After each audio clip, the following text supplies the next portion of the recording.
You are about to listen to an exclusive interview on Maximum Threshold Radio. Thanks for listening to us at MaximumThreshold.net. Horns up, fists in the air. Maximum Threshold, you are on the air. Yo, Dom, what's up, dude? What's going on, Bob? How are you, man? Oh, great, man. I was playing some Triumph. I haven't heard any. Dude, I love that song. Allied Forces. My That's God. one of my favorite Triumph songs. You Mine don't too. hear those dynamics in metal anymore. Nope. Mm-mm. That is like some of the heaviest when the guitars come in and it's a mid-break in that does. song. Fucking amazing song. If you go back and listen to some of their older stuff, like Rock and Roll Machine, they got some great stuff on their early stuff too. Absolutely, man. So what's shaking, man? Well, dude, I just put out the, finished up the first title of the Inside Metal series, the Pioneers of L.A. Hard Rock and Metal, and I believe you just got an advanced copy of that. Yes. We sent out a few advanced copies to various cool press people like yourself. Nice, thank you. Radio and press people. So, but we're just riding this hard, and we're going to be doing a theatrical screening in November. We've been working with Bob Chiappardi from Concrete Marketing as far as doing a fan-backed crowd funding campaign that he put together for us to help raise some funds to get it in the theaters. We're working with Doug Cluthy from DRK Production, who does the theatrical. He did the theatrical for a lot of Sam Dunn's movies, a lot of the great rock documentaries. I believe he's doing the upcoming Guns N' Roses 3D movies. Oh, so that'd be cool. He's got a long history and a great track record bringing these great docs to the theaters. So, we're looking for a November theatrical release, and then the DVD itself will be out on the market in first of the new year. We'll obviously get it in the digital market as well, get it on Netflix and iTunes and all that fun stuff, and hopefully cable television as well. So that's right. A lot of stuff in the works right now. Yeah, there's a lot of cool ways, to raising money now to help get the distribution movies. And I've been dealing with like a lot of the horror flicks that are coming out, like the B movies, and just watching the dynamics and how they go about raising the money just to get distribution deals and to get it like on Netflix and to get it on like just different type of like satellite TV and stuff like that. It's pretty cool, man. It seems like the little people have an opportunity, to make something that's really good and then get it out as if it was like a major release that's coming out. Yeah, and not even really the little people. A lot of the major companies are doing this. I mean, you mentioned horror movies. A lot of the horror movies are funding it this way. On the fan back page, you'll see that Rob Zombie is doing a fundraiser, and I believe he's got well over $300,000. And wow. Some might think, well, Rob Zombie, what does he need the money for? He must have a ton of money, but it's a whole different ballgame, and there's a lot of skepticism about that. And to be honest, I understand it. I was a little bit skeptical about asking for money up front, but it's a whole different ballgame now when it comes to the not just the music business, but the movie business. You don't have the big companies giving the big advances and giving funding these companies to shoot a proper movie. So what they do is go to their fans, and really what they offer, or at least what we offer. I mean, I guess it depends on some of the crowdfunding campaigns, but I think all in all they're pretty. It's basically. You get something in return. The fans pay in advance, and then for what we're offering some great limited edition merchandise. So you got Metal Rock baseball caps and T-shirts, the Inside Metal, and all sorts of stuff, signed DVDs and all that kind of stuff. So we are offering stuff in return, and it's basically the fans are a part of it, and for us to get in the theaters, it's an expensive venture. I mean, I know alone just by booking the theaters, we did a couple of theater screenings back in June of the very rough edit, just for all the artists involved and stuff, and at least in LA, it could cost up to a couple $1,000 or more if you do it in a nicer theater. But just for a medium-sized theater to rent out for the day, and of course, this is a 2-volume movie. It's a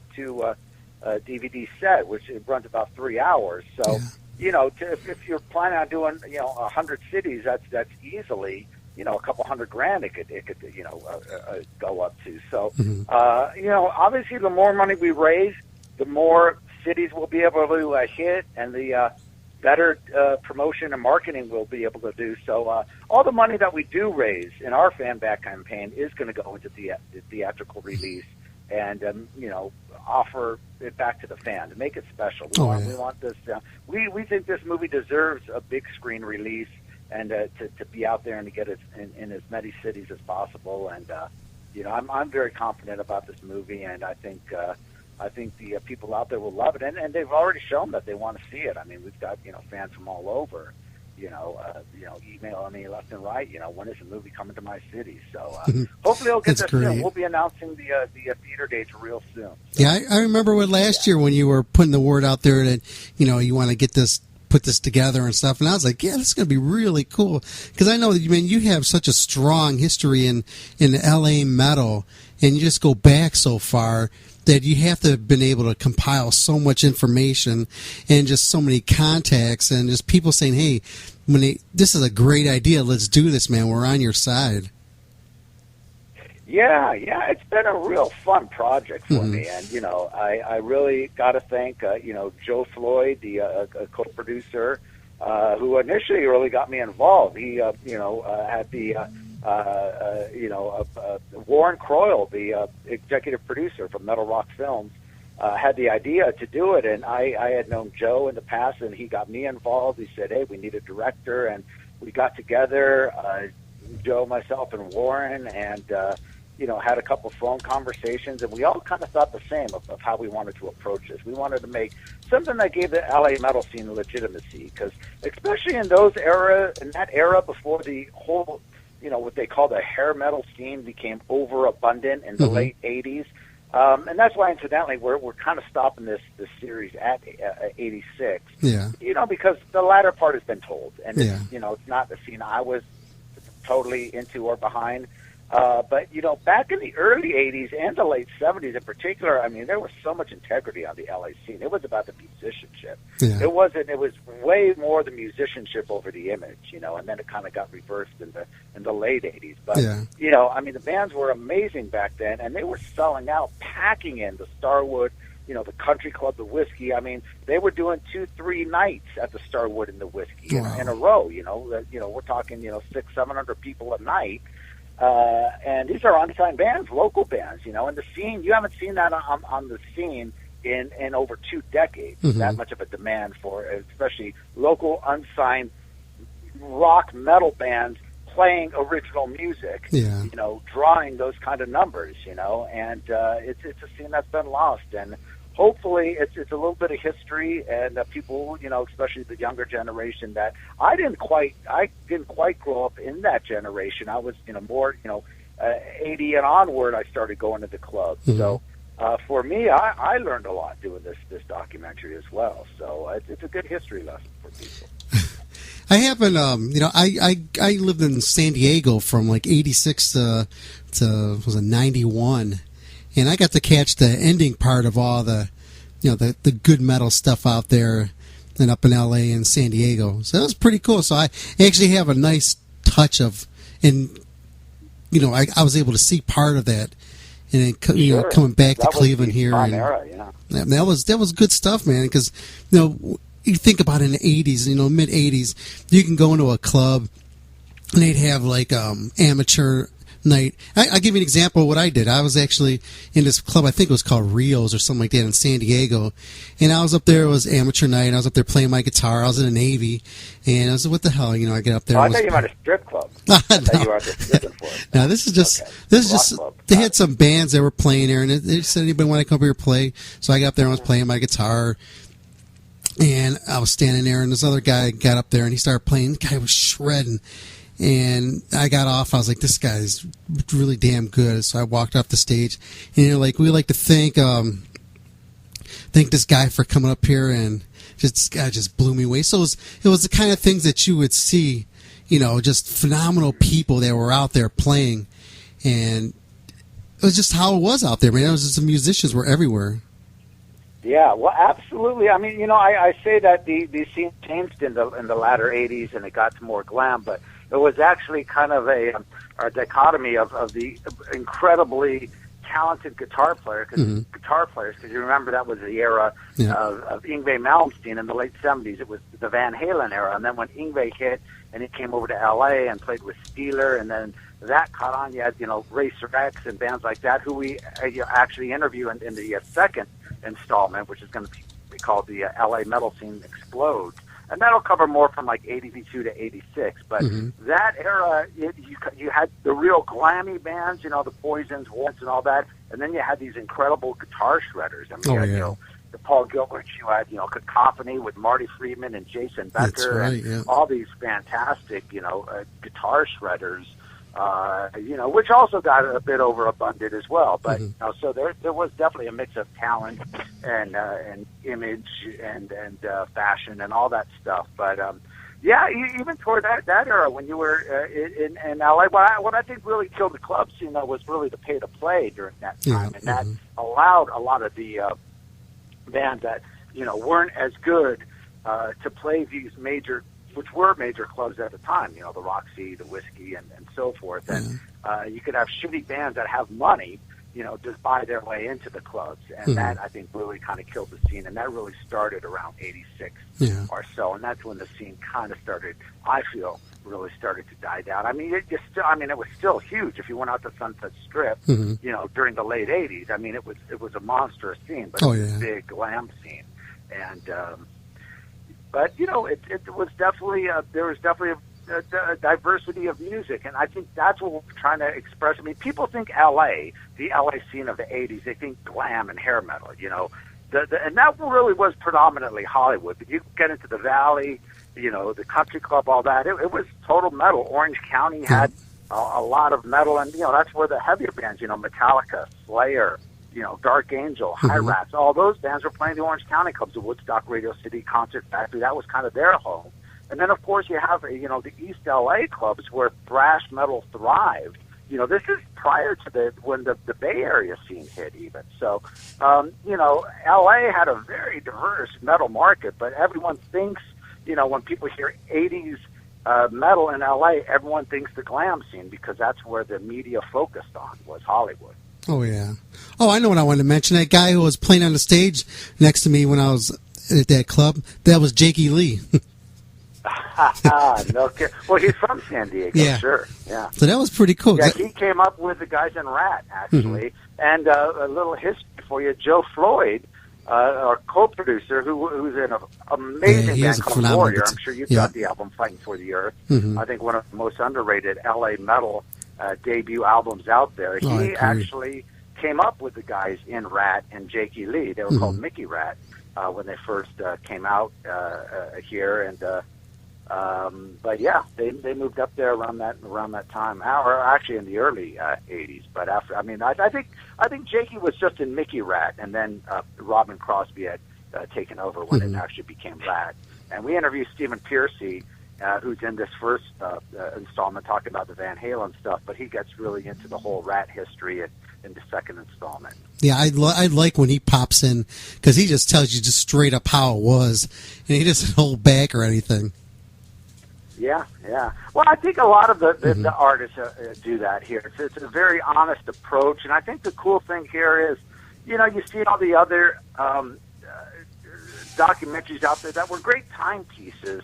You take Decline of Western Civilization, Part 2, Penelope Spheres movie. That was done in the late 80s and interviewing the bands during that time. So it's fun to look back and watch that. And it was more the bands, of course, everyone's trying to show off and, act like the rock star and this and that. And of course, she pushed that. She pushed that angle, and it essentially made the scene look like a joke, which it truthfully essentially did become. But it was a great movie for that time. It really captured that element. I think now, people are looking back 25, 30 years or whatnot, or even more so in this episode. And we interviewed bands as early as, 75, bands like Angel and so forth, to LA in 75, and it goes up to about 1981.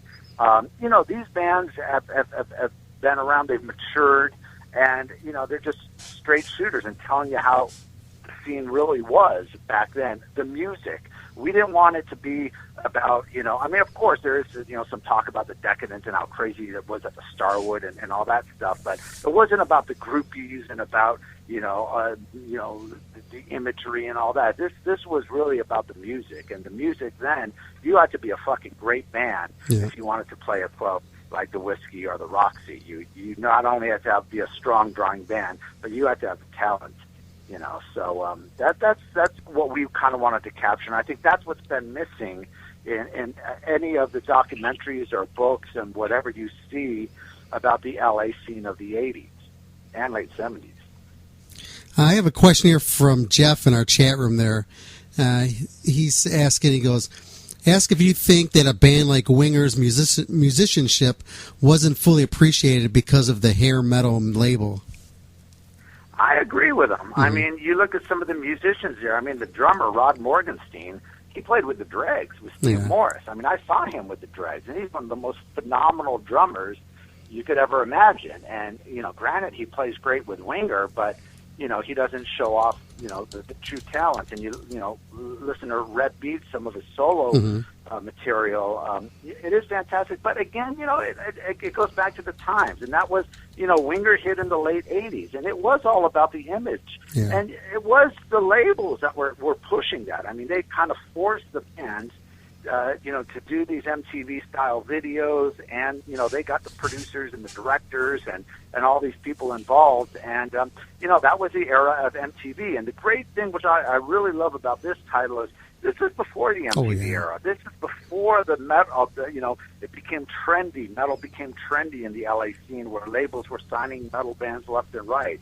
This was before that, so you had to be really fucking phenomenal and have, a great deal of integrity when it came to your music and your stage show, just to get a good gig. It was all about getting the good gig back then. Nobody even thought about getting the record deal, because after Van Halen got signed, as they talk about in the movie, the punk and new wave scene hit. So labels weren't signing metal bands at all until, the early 80s when the Motley's, Rats, and all that kind of started. So, yeah, a band like Winger, I do agree, and it's a shame because they are phenomenal musicians. But, it's the way they were marketed, the way the label marketed them. And I think, granted, they sold, millions of records in the 80s, but in the long run, they became joked upon, and Beavis and Butthead and everything else, they kind of became a joke. But I agree. I think most people don't see the true talent in that band, and that band musically are incredibly talented for sure.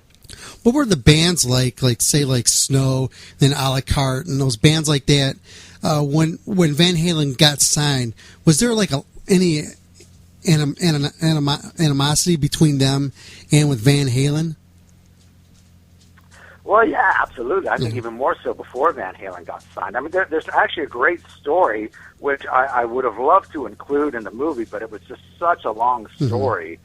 We just, even though it's a 3-hour movie, we had to exclude so much great stuff. So we'll hopefully get some bonus material for it. But, Brian O'Brien talked about a great story when they opened for a la carte.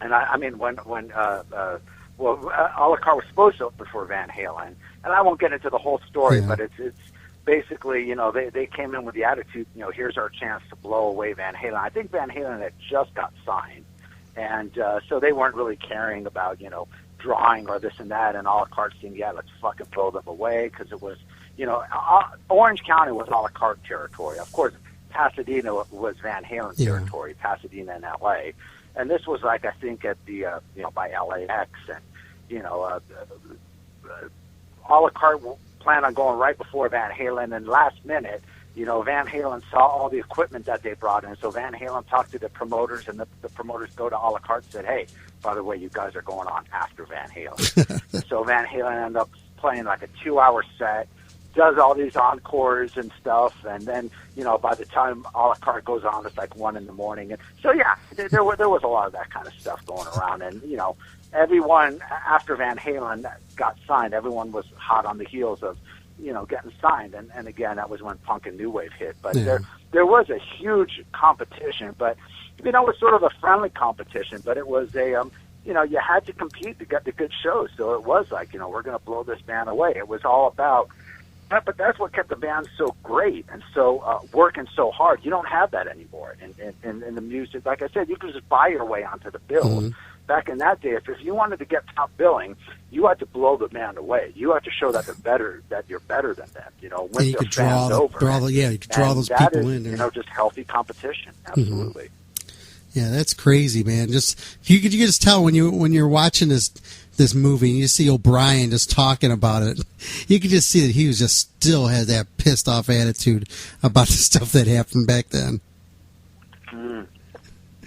The great thing about these guys is they got such a great memory of that era, and which is great because we're talking like 30 years ago, over 30 years ago. So, and I'm surprised to hear that you were such a huge Legs Diamond fan. Oh, how much yeah, of an it was. impact they made on you, and you weren't even from LA. That's right. And again, bands like Legs Diamond, they were signed before Van Halen, and as Roger says in the movie, they were out touring with Kiss and Ted Nugent and stuff in the late 70s. And, that was, again, a band that never really got the success they deserved. They had, I think, 2 or 3 major record label releases on Mercury, I believe. Yeah. But those two that were really popular were really good, but they did show a lot of different dynamics of the music that was out at that time. Like, you could listen to their one record, with Diamond is a Hard Rock. You listen to that record, you could hear the Ted Nugent styles in there. You could hear, like, sort of like a Rush kind of thing, and you hear Aerosmith in there. You hear all these different vibes, and with the keyboards in there, just mixing with it. Everything was different. It wasn't like one straight sound that you would get out of it. It would take you to a full circle of what's going on at that time. Well, that's what I love about the 70s rock releases. It was before the formulated music. Before, just after that time, that was when FM radio hit big with the Styx and the REO Speedwagon and Foreigner and all those kind of bands where the songs became quite a lot of these other great bands. Foreigner had some great songs, but they were very formulated for radio. Prior to that, progressive rock was huge. Bands like Rush, Yes, Genesis. You could write a 9-10 minute song, ELP.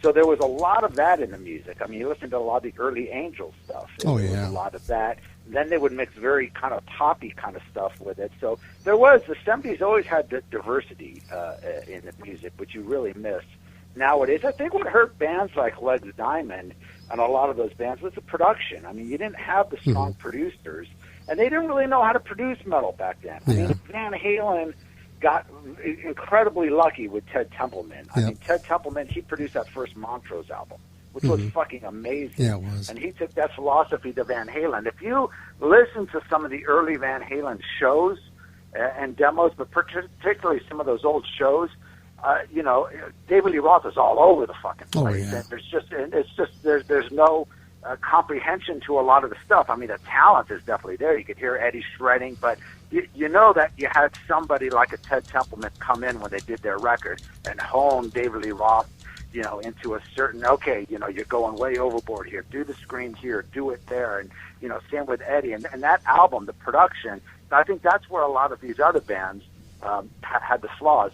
When that Van Halen album came out, I mean, it was the production as well as the band and the songs and the musicianship that really made that such a success. And I think if they didn't have a strong producer like Ted Templeman, I don't think that first Van Halen album would have done nearly as good, to be honest. They would have to pull out some miracles to pull something out to make it sound the way it did. Yeah, because that first Van Halen one, it was so crisp and just groundbreaking. It was. And if you listen to it, I go back to it every couple of weeks and listen to it. And when I listen to them, damn, Templeton must have been listening to some Hendrix when he pulled this one out, because it's the kind of style that it sounded like when you listen to Eddie's playing. His solos are just on one side, and the vocals are on one side, and it's pretty wild listening to it. And just listen how, like you said, it was groundbreaking because there was nothing out there that even came close to that type of sound. Well, really, if you listen to, I mean, the notable albums he did prior to Van Halen was the first Montrose album, which never got the respect. I mean, that album is a fucking classic. And if you listen to the production of that album, it is very similar. He took that philosophy to Van Halen, where it's just guitar-based drums, no overdubs, no backing rhythm tracks. It's just straight up, but with just a tremendous guitar tone. Yeah. And it's he really took that kind of philosophy into the first Van Halen record, and it's magic, absolutely. Mm-hmm. One of the things from watching your movie that you put out was just seeing how you pulled everything together when you were interviewing the people there on the set or wherever you were at, and just to be able to bring that magic into the movie, which was really good because it all gelled together. Yeah, I was really happy with the way that all worked out, and the thing with me, not to sound arrogant or anything, but I knew the scene. I was a huge fan of that era of music, and when I interviewed these guys, a lot of these guys I have known before, a lot of these guys I have interviewed before. Mm-hmm. I've had a lot of them, like Stephen Quadros and Brian O'Brien and Greg Leon on podcasts before. So we had this rapport, and there was a trust too. A lot of these artists, sometimes some of them were skeptical, like because like I said in the past, when documentaries have been done on the LA metal scene, they weren't necessarily favorable to the bands. It was kind of almost like a mockumentary about the scene. So I could understand their skepticism. So, but when they met me, or they, heard of me, or heard my previous interviews or video casts or whatever, they realized, hey, this guy, knows what he's talking about. He's not going to not just going to make this into a joke. And the other thing that was great is having Joe Floyd involved. Oh, yeah. Again, coming from the band Warrior, who came up from the scene, like I said, came out, to LA from San Diego, with the guys in Rad, and grew up in the scene. And he, was one of the underrated, bands, Warrior, such a great band that earned a lot of respect. So once I said, hey, Joe Floyd is filming this, he's the camera guy, they're like, fuck yeah, I love Joe. Everyone knows Joe and loves Joe. So that made it a lot easier. That really broke the ice. So when they came in, it was a comfortable setting, man. I didn't have any questions written out for any of these bands. Yeah. We just came, sat down, and bullshitted, yeah. and we just talked, and we had to have the camera rolling. And a lot of these guys, they said, I'll do about 20 minutes or so. They ended up talking for 2 or 3 hours, and then after the camera stopped, they still hung out and we talked for hours. So it was a real cool vibe. And it was just all about the scene, and I think people respected that. And after they saw what it was about, and they're real supportive of this movie because they see that it is about the music and about the integrity, and not about the bullshit and about the, the blowjobs under the table at the Rainbow and all the stuff that's been said a million times before. And, they knew that it's about the integrity of the artist. Mm-hmm. Now, couple of things I think would be good for like a drinking game with that. Every time they mention the word Coke in there, do a shot. What about Quaaludes? Yeah, that's another good one in there. I think you'll be drunk in the first 10 minutes. Oh, just after that. when Quaaludes was a drug of choice back then. When Don Dokken starts talking, that really people. If you're going to play that game, you be prepared to get shit faced. Yeah. Don Dokken was great in that. He said some great quotes, and there is some great humor in it, and some great stories about the true decadence. Because obviously there was. I mean, more so really than the '80s. If you lived in that era, the late '70s, and into 80, 81, that was the era of Coke. I mean, a lot of people say the Starwood, that was like the rock and roll heavy metal version of Studio 54 in LA, where it was, a lot of celebs, Gene Simmons, all those guys hung out at the Starwood. Everyone was there, and there was, Zeppelin, when they were in town, all the bands came out there, and it was, and then even previously, Rodney's English Disco back in the early 70s with the Glam Rock Haven with, all the young groupies and shit. So there's definitely that in this movie, about the decadence and about the real crazy shit, because we're talking...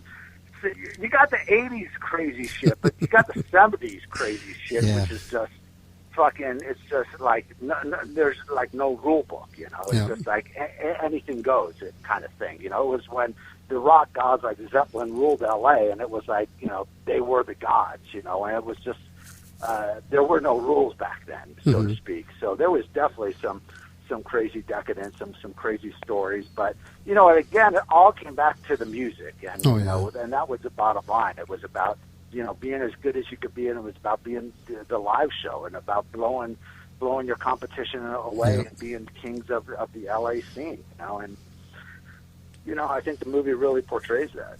Yeah, it did. One of the things I would have liked to see just a little bit more thrown there about Dandy, talking about him with the Black Oak, Arkansas, but with his style, how David Lee Roth, emulated his style to become who he was. That would have been cool to see something take off like that. Well, what, we did have that part, Steve Plunkett talks about that. And that was, very obvious. A lot of people said how influential, Jim Dandy was. And, of course, in this documentary, there's so much Van Halen talk. I think we even talked before, and you said, it's real heavy on the Van Halen. So we tried to make, if there was a quote about a certain thing about Jim Dandy, we didn't want to overdo it too much, especially when it came to Van Halen, because obviously Van Halen was a big band of that era, so they're talked about more than any other band in this documentary, even though we unfortunately weren't able to interview any of the guys in the band. We came real close, but just time schedule, we weren't able to do it. But still, there's a lot of Van Halen talk, and I think, we use a quote that, Steve Plunkett said, and he said it best. I mean, it was, the artists then, it was all about, people were emulating what was the big bands of the 70s, and people forget how huge Black Oak, Arkansas was. They were. They were one of the top billed bands on the Cal Jam, just under Deep Purple and Black Sabbath and ELP. They were like a huge band of that era, and Jim Dandy was the rock star. If you look at him, I mean, he had kind of the fucked up teeth and whatever, but he was David Lee Roth. He moved. David Lee Roth took totally after him, the way he moved and his little raps in between. Not only David Lee Roth, you listen to some of Axl Rose's stuff. Wow, that's total Jim Dandy. Yeah, it was. I mean, Jim Dandy was a huge influence. I saw him about a year ago at the Rock and Roll Autograph show in L.A. And dude, that guy still has it, man. He was up on stage singing and looked the same. Had the whole, charisma and everything going on. It's like fucking Jim Dandy, man. That guy rules. That's right. What are some of the things that you wanted to include in this that just didn't make it into the movie? Obviously, Van Halen. I mean, that was the biggest, band. We from what I understand, Eddie and Alex are really excited to see this movie, and they're getting a copy of it. They heard a lot about this. We met with Michael Anthony, and he seemed pretty gung-ho about doing it. We met him in Orange County. He just moved out to Newport Beach. And we met with him and then his wife, who apparently is like managing him now, or is very involved in his management, I should say. And we thought he would go for it, and he was really interested. He was telling us great stories right there, and what I do say before the movie. And I don't know if it was time frame wise, and I think she was worried that we would talk. They don't want to have him talk about Van Halen. Yeah. I don't know if it's some kind of a gag order or why. I don't think it's that. I just think he doesn't want. And I said, look, this isn't about Van Halen. It's about the scene of that time. Yeah. He doesn't have to talk about necessarily Van Halen. We just want to know about the Starwood and the Gazaris and the whiskey and how that scene was and the competition with other bands. And I sent her the trailer, and I unfortunately never heard back. So I know he went out with Chickenfoot, and he was real busy. So timing was out. We didn't have a budget either. I mean, I wish we had the budget like Sam Dunn, where he's flying all over the world with these bands in the Metal Evolution series. But we didn't. We had to do everything in LA. We did all the footage was. I'd say about 80% of it was filmed at Joe's studio. We just did different locations in the studio, on the patio, in the studio, in different areas, so it made it look like a lot of different locations. And then we did a few in Vegas, a couple in my apartment, and we did the large footage in San Francisco at the Metallica HQ. So, we did what, we made it happen with the budget we had. And, I'm sorry, I'm always going off on a tangent, but back to your question, Van Halen, the Runaways would have been great to get, and we were hoping to get them. Again, it was time restraint. I know Sherry Curry was on the road, and I know Brian O'Brien reached out to them, and I believe it was Vicky Blue. She sent a great email. She said she would love to do it. She was in Europe at the time, and it just didn't work out. And Lita Ford was on the road. And, again, a lot of these guys, a lot of these bands, they don't like talking about the past. And, Runaways, this was the time their movie had just come out when we were actually filming this. And, they were all hot on that and stuff. And there's a lot of different things. A lot of people, not only time frame, but a lot of people, they either want to get paid or they want to, something out of it or something. And then we unfortunately couldn't offer that. All the interviews we did, nobody got paid. And it was all for the love and the exposure. And, so George Lynch would have been great. He was in a band called Exciter, as you well know, who were a huge band on the scene, Exciter and the Boys after, before he joined Dokken. He obviously would have been great. So yeah, there were a lot of bands that we could have, and I wished I could have included. But again, it was either due to certain circumstances that we didn't get them. But we did reach out to pretty much everyone. Now, how about like doing some add-ons for some like more trailers or something like that? If you can get like George Lynch or somebody else like that to do some promos for that, would you be down with that?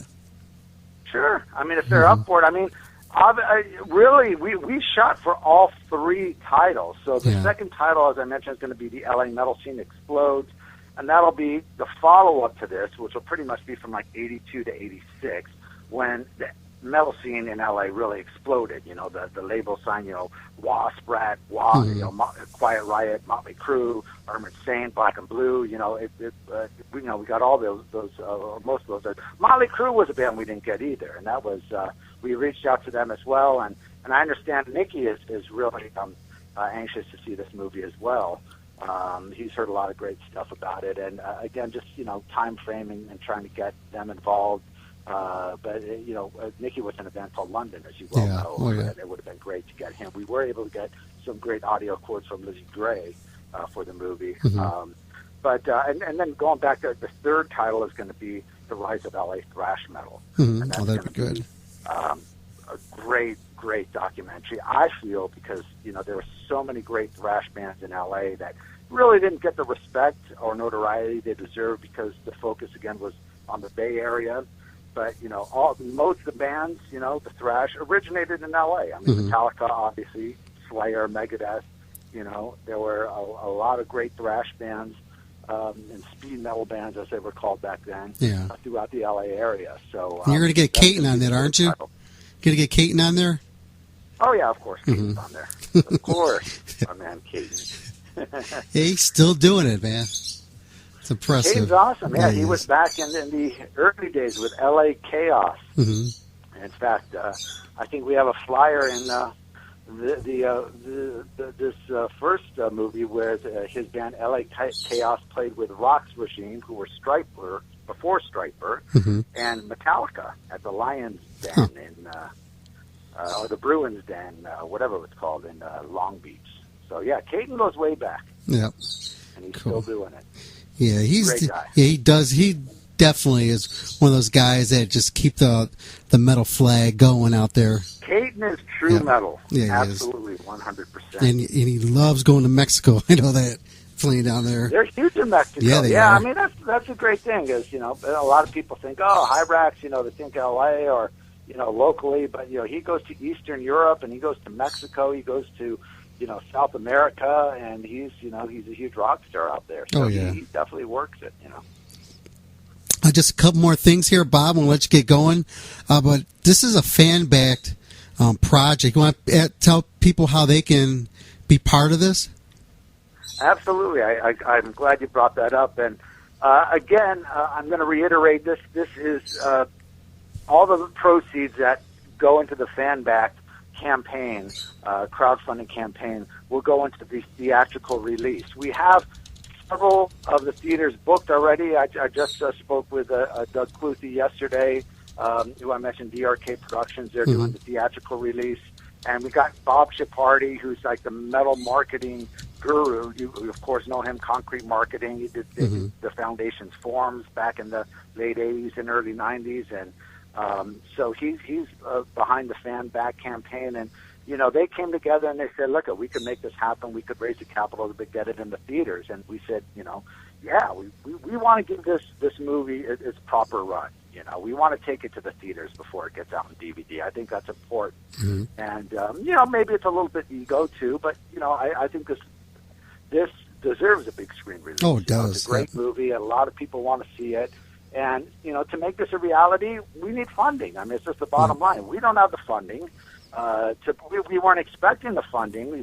Warren Croyle, we were going to put it on DVD and then go straight to cable and this and that. So, Doug Cluthy came out to the June screening, the rough screening. He fucking loved the movie. He presented this to us, and we're like, fuck yeah, let's do it. So, yeah, if you got, we could really use your help. I mean, even if it's 20, 30, $40, we got some great merchandise that you'll get in return. The website is metalrockfilm.com. Again, metalrockfilms.com, and contribute what you can, and you will get some great merchandise and be helping out a great cause and to bring in this movie to the theaters. And again, the more money we raise, the more cities we'll be able to hit.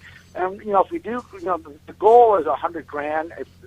Whether or not we reach that goal is another question, but we're going to, try to get as much as we can. The more money we do get, the more special we could offer it. We want to do special type of screenings and bring in some of the artists out for a Q&A and make it something real special like we did in L.A. We had a lot of the artists in the audience and, talking to the people after the movie, and then we did a Q&A, and the fans really got involved and, got to hear the stories firsthand from these artists. And we would like to do that. But to do that and to fly these musicians out there and to make this a real special event, we obviously need the funding and we need the fan support. So, again, the more money that we do raise from this crowdfunding campaign, the more special we can make this theatrical release. That's right.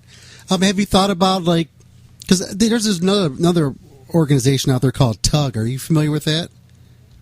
I've heard a lot about these. To be honest with you, I'm a total novice when it comes to all this stuff and social media. I know you got Kickstarter, you got, what was the other one? When I first heard about the original one, I thought, wow, what a crazy idea. But but I know there are a few of them out there. And as I said, FanBack is put together by Bob Chaparty, who's the guy's a metal marketing genius. They're doing the Rob Zombie movie, and it was an obvious choice for us. And Doug's got a great rapport with Bob. And I've never worked with Bob in the past, but I've known him, since concrete marketing started back in the mid '80s, and there's stuff. I mean, is TUG something similar? Is it a crowdfunding? Well, no, TUG is I'll give you an example. When one of these movies that we were pushing was called Thanksgiving, it was a horror flick. We wanted to get it played in one of our neighborhoods in Cleveland, which is predominantly a lot of a yuppie area. So there's going to be a lot of people going to movies in this area. So what we did was we contacted TUG. TUG contacts other people in the neighborhood, and it's like a promotion that if you can get 50 people, to buy tickets to this, they'll send the movie over to the movie theater and they'll play it, and you make the money, whoever's promoting it in that city. So we made a few $100s just by getting this movie played. Now you can do this with TUG. You can get any movie and play it in any movie theater that you want, and as long as people show up there, you can make money on it. So I think this may work in some of the smaller areas that you could hit up where people are like, hey man, I really want to help out, and try to get in a movie theater in my area here, but we know that you're not going to be able to do it there. So you can kind of get more people to be more hands-on and feel like they're a part of this. Is that tug.com? Yeah. Or what's the TUGG. Yeah, I'll definitely check it out. Yeah. It's pretty cool, man. It worked out pretty good, and definitely, like I said, for people who want to feel like they're part of it, and say someone in Kansas City or something like that, they want to play that, they'll get the movie and they get it shown at one of their movie theaters out there, and they can get a couple hundred people to watch that movie there, and then they'll make money on it, and then they'll try to get the movie played again at some other place too. Right on. I'll send you over some more information. Doug Cluthy onto that. Okay. I'm sure he's familiar with it, but yeah, anything like that will definitely help us, because this movie is definitely word of mouth, as indie as it gets when it comes to that. And but yeah, that I appreciate the advice. Oh, no problem. Okay, Bob, hey, we're going to get rolling here, though, but, man, definitely I thank you very much for being on here and just talking about the inside metal of the movie. I really appreciate that. You got it, man. Anything I could do, just let me know, Dom. Mm-hmm. And I know I got a bunch of other people here who are staffers on our show here, like in New York and Jersey. I know they definitely want to check this movie out too. Well, cool. Well, you'll be. I'll let you know as soon as we get the dates. Mm-hmm. And I know we definitely want to play Cleveland. I mean, our good friend Mr. Chris Aiken over at the Classic Metal Show. He's offered. They've offered tons of support too. Mm-hmm. I know he's in the Cleveland area, and Cleveland obviously a huge metal town, so that is definitely one of the cities we plan to hit. Mm-hmm. So as soon as we get word, I will definitely let you know, and we'll make you guys a definite part of it. Sounds good, man. I look forward to that. All right, my man. I'll talk to you soon. Sounds good, Bob. Bye-bye. Yeah, bye. You have just listened to an exclusive interview on Maximum Threshold Radio. Thanks for listening, and please visit us at MaximumThreshold.net.